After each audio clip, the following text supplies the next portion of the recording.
And let's see, you can click on it and open it up, and then you can like get all up in there. You know what I'm saying? Like, and then Yeah. you can like with the Google, that's why I love Google Yeah. Maps, because you can just drop down in there and you can look around and see what they look like. But I see like, I'll see like, this is like when you know somebody's got a lot of land, they're just trying to figure out what to do with it. But I'll see like, enclosed storage and then like maybe some, Open, just some a lot. Like that's what they covered have down parking. here in South Georgia is they have, it's just a Where are you lot. at in South Georgia? Savannah. Okay, good, because we have all of our storage facilities are in South Georgia. Nice. Yeah. Anyways, but they'll have like storage, like they'll have like regular storage, and then they'll have like boat and RV storage, halfway covered, boat and RV storage all the way covered, and then Right. they'll have uncovered, and then they'll have like an RV park. Right. All in the same property. All on the same property. They're like, okay, what else can we do? And Right. then they'll have like a car wash. It's like, and they'll just, and they'll have some commercial buildings or whatever, so it kind of all just goes together really a lot. I have a student right now that's buying a storage facility. It's like, it's commercial warehouse plus storage plus RV parking, Right.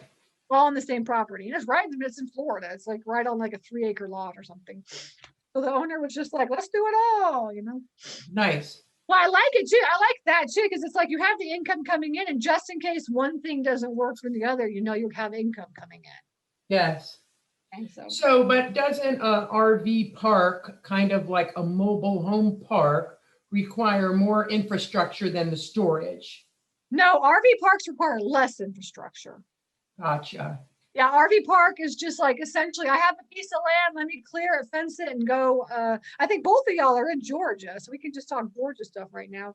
But you'll see, like right here, because I live in the North Georgia mountains. Right here, there's a guy. It's called Altoona Storage. I'll make Altoona Storage or something like this, and he has 17 acres. He cleared like I think maybe 3 or 4 acres of, maybe 5. I'm not sure. He just cleared it all, fenced it all in, put gravel down. He's got covered parking, and then he's got like open parking, and he has Right. like 150 spots, Right. and he's a completely full.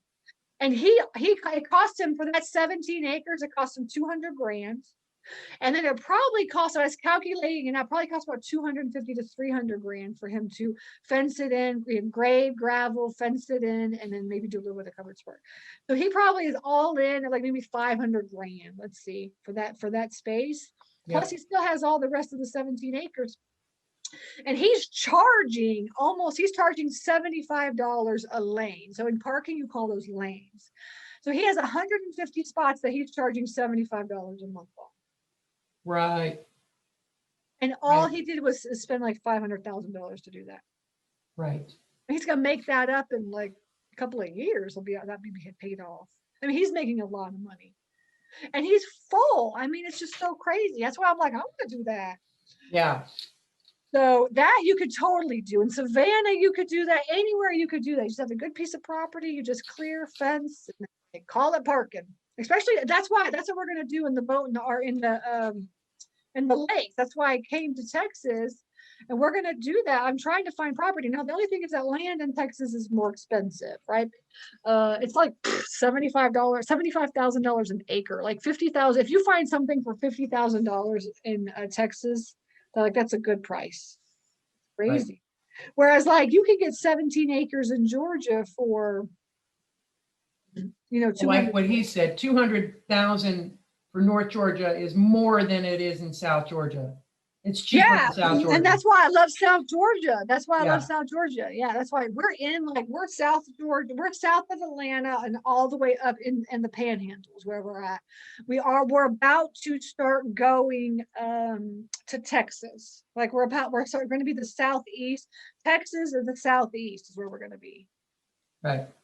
And because we drive because I'm from Texas, and so we drive the 20 and the 10 like all the time. And I'm like, we might as well just like buy some storage facilities on the way and stuff, Right. That's kind of how it is. But boat and RV parking, and then we have one facility that we do big rig parking. So you can also park big rigs, because big rig parking. We do big rig parking as well. That's big business. We do that. But that's just by the night. That's kind of like a hotel night. Yeah, well, no, we do it per month. We do monthly because like a lot of places, it's actually in Fayetteville, and a lot of places like they don't let you park your big rig there. Yes. You know what I'm saying? Like in their subdivisions and stuff like that. Right. Right. So this is also huge. So parking is huge. I love parking, and we're going to be doing a lot. We're going to do more parking. We're going to start doing more parking. I love it. Yeah. So, yeah, but you can see, and then you'll also like mobile home park. You'll find a lot of storage facilities, like a mobile home park, a storage facility, and an RV park. Like, and the owner owns all three of them. So essentially, mobile homes, RV, storage facilities, and signage. Like those, like all four of those, they all kind of like you'll see a lot of that, and that is all commercial investing, commercial resident, I mean, commercial investing is what it is. So, and that land is normally zoned commercial to begin with, or you sometimes have to. It might have to be rezoned in some areas, like because like mobile home has to be zoned in a certain way, and I'm not sure how mobile homes are zoned. Is that residential? I'm not sure. No, I think that's commercial. Is that commercial too? Oh, okay. Because so mobile homes, storage is zoned warehouse. Right.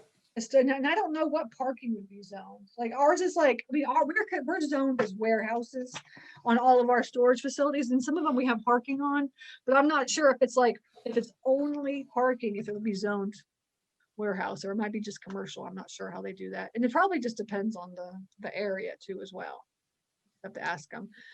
So like on your parking facilities, then people are also bringing various kinds of recreational vehicles, like a boat or a jet ski. Yes. If you're living near a lake, like here, all these boat and RV parking that we saw, they have like jet skis.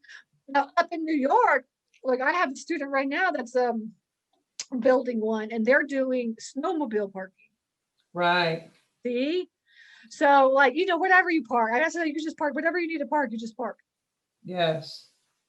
But that's how it works. So what we did is like, and I'm showing all exactly what we did is we just basically, I said, we're going to just travel around and look for, what we do is we look for the hidden market, which is storage facilities that are not on Google Maps. Now there are storage facilities on Google Maps that you may want to buy, but the ones that are good ones are the ones that are not on Google Maps. Right. Okay.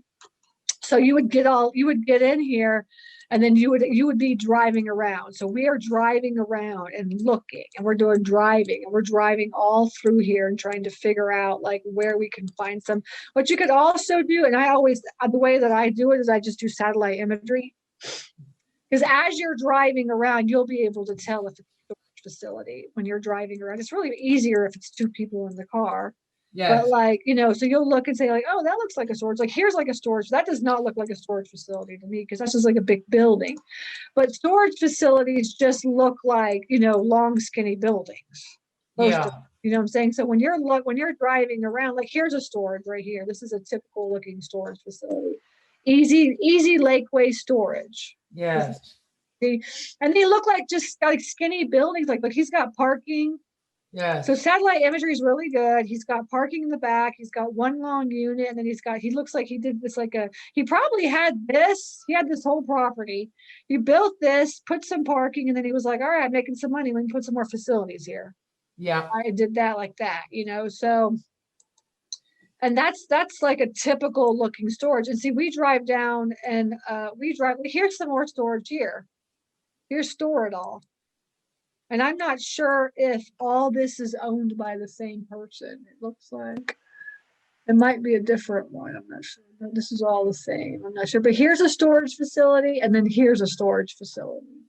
And it might be all owned by the same one. But like you can tell, like once you really start getting into this, you can really tell what storage facilities look. I got so good at it. I mean, so we drove around. We drove from we were there 15 days. I kind of planned it out like every other day or every couple of days to go store, like driving for storage, because like it's a lot of work. It's exhausting. Yeah. But we drove all the way up in here. We went everywhere. We went all through here, all through here. We went up in here.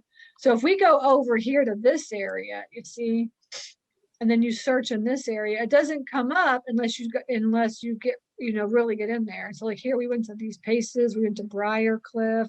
Now, when you go into Briar Cliff, let's see, and you start looking for storage, let's see if we can find some. I'm pretty sure that in Briar Cliff, we found a couple of storage facilities that were not on the map. Yeah, see, like this one, I'm pretty sure this is a storage. Let's see. Go through and you just start looking. I really liked this area too. So you're kind of doing this search on the map while you're driving. I'm just, a lot of people plan it out, but I don't. I'm just kind of like, I just kind of wing it, honestly. Yeah. But here's the one that came up on the map. This is Briar Cliff, and then there was a couple of others that came through. Once you get in there and start looking, all of a sudden you're going to start finding them. And so when you do this driving, you collected all this information, and then you're going to come home, get a list. Well, actually, the way it works is if we find a good one, I'm like, this is a really good one, I want to buy this one. Like, I'll just call them up right then and there. Because guess what? If there's a sign, then the phone number's on the sign. Yeah. Yeah. You know what I'm saying? So you just call them up. So a lot of times I'll just call them up and be like, hey, you're interested in selling. Yeah. And yeah, so like here's this Pace. This is Pace. We drove in through here and we found this one. So we drove all through here, and yeah, like here's this one's not on, but this one might be the Austin. But this one right here doesn't have one on here. And there's like so many. I'm telling you, we drove 5 days out of 15-day vacation. And we stopped along the way and got lunch. And one time we stopped at a swimming hole. We just kind of like, we didn't make it like a big deal, but sure, it was like a vacation. And we drove, and for 5 days we drove, and we found 150 storage facilities. Yes. 150 storage facilities, like a ridiculous amount of storage facilities. And so you're just like writing them down? I write them down, and then I don't write them down. I take a picture of them, right? And then I take a picture of it, and I take a picture of the sign. I take a picture of the area, kind of thing, because you can also, when you take a picture, you can open it up and look at the location. Remember what it was, because there's you remember. No, but like if you take a picture, like on my phone, you can open that picture up and it tells you your location, like your satellite coordinates. So if you're like, oh, where was that one? Then you can always just pull it up and it shows you the location of that picture. Yes. You see what I'm saying? So we do that, and then I save them. We actually just save them right on our phone into Google Photos. And now I'll show you. I went to Google Photos. So Google Photos is backed up on our pictures are backed up to Google Photos on our phone. And then we just create a folder in Google Folders, full of Google Folders, and then Google Photos. Let me see. Go to Google Photos. Let's see. And then we created a folder, and it was called like Austin Storage Facilities or something. And okay, this is not the right thing. Maybe I went to the wrong place. Photos.google.com maybe. And then we let's see if I can add another account.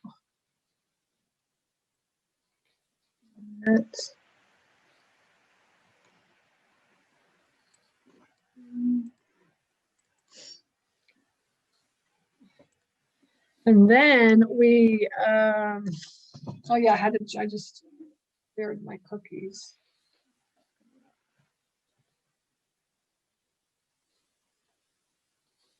Created this folder. Now it's in here, sharing. Is it a sharing folder? Yeah, I shared it with my husband. Yeah, here it is, Austin Storage. And then we just put all the pictures that we took, we put them into here. And we take screenshots. See how it's a screenshot of the location and everything? Yes. Here's the sign, right? And then you could just and then even the pictures of the facility so I can remember, you know what I'm saying? I'm like, oh, that's it. Okay, that's what it looks like, Like here's a storage, it's called Bay Auto Wash. It's a car wash up here, but on the back there's storage. So we take screenshots of everything. And so that way we can remember, like I can see the address, it's on 2222, and then the address, you can remember the address on your picture, right? So we kind of do that as well too. And so that's all here with the signs, and we put everything into the folder is what we did. So I could just remember. And then we come back, we take all that, and then we put it onto a master sheet. And the master sheet looks like this. Emily. And it looks like this.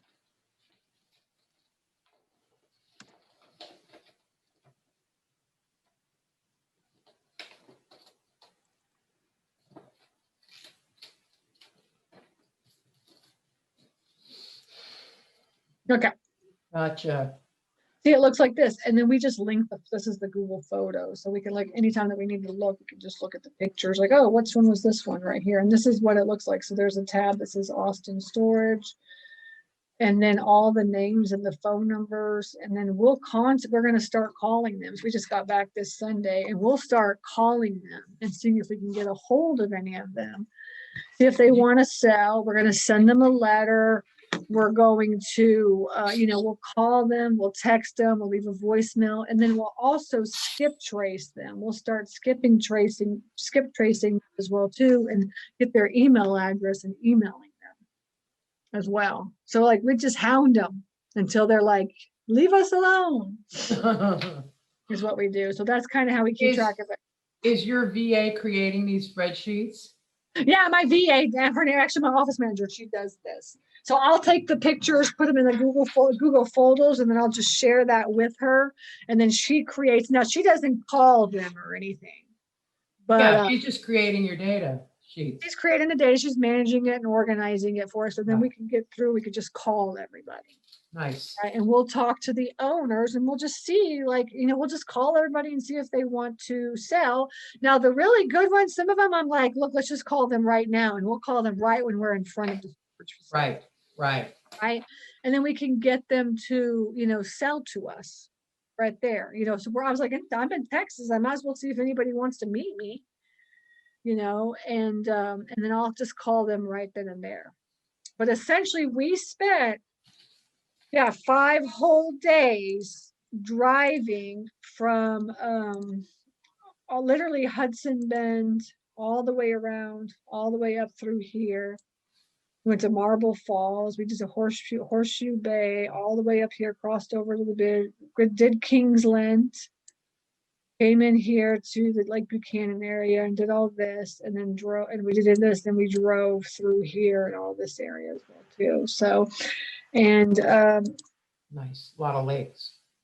That says it's a lot of water, and I really wanted to just kind of get a feel for, like, I was just basically doing market research is what I was. I was trying to think, like, okay, where, who, what, when, where, what should I buy, where? And like, I think, if you start looking around, if you start just kind of zoning into Google and searching this way, you should be able to find, see, there's a whole bunch of stuff when you get closer and closer, and especially in these little tiny towns.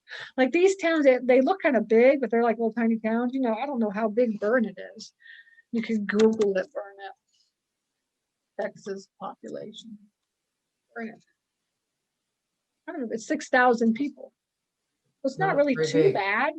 It's not really too bad, actually. You can buy like really good storage facilities, like that are kind of like cheaper in this area. So if you're assessing this little small area, 1, 2, 3, 4, 5, 6. So there's 6 storage, and you got 6,000 people. That's a storage per 1,000 people. Is that about right? Well, you have to calculate total square footage of storage divided by the population. Yes. Right. Yeah. So it's population divided by total square footage, and it should be like 6 to 8 square feet per capita. 6 to 8 square feet. Yep. Per person or something like that. You know what I'm saying? Yep. So you could do that and calculate it that way. And then even in Bertram, they do, even though there's not any here, like they do have storage. Let's zoom in a little bit more and see if anything comes up. Yeah, see, I zoomed in more. Now all these came up. And Right. the more that you zoom in, the more storage was find. You know what I'm saying? And then if you're like, oh, I really want to get into the city, I want to just own something and let you know in Bertram, and you just start zoning and look at that. And you can start looking in, look at what seeing what storage looks like. There was a lot of storage facility along this highway. There was a lot. You know, which I think is a good, it's where you need to have your storage, right? So like here's this one right here, here's one back here, and then you just kind of look, here's one right here, could be something. And here's one, definitely here, here's one right here. This is one right here. I don't know if this is one. These little tiny storage facilities everywhere, right? So you can just kind of get all up in here and look and see if you can find stuff. And then you can map it out. You could really map it out if you wanted to and be like, all right, here's some here. We kind of just drive around and just see what we can find. It's really, Yeah. once you get into it and start looking, it's really not that difficult, but you do really need to have somebody that's driving and then somebody that's like looking for you.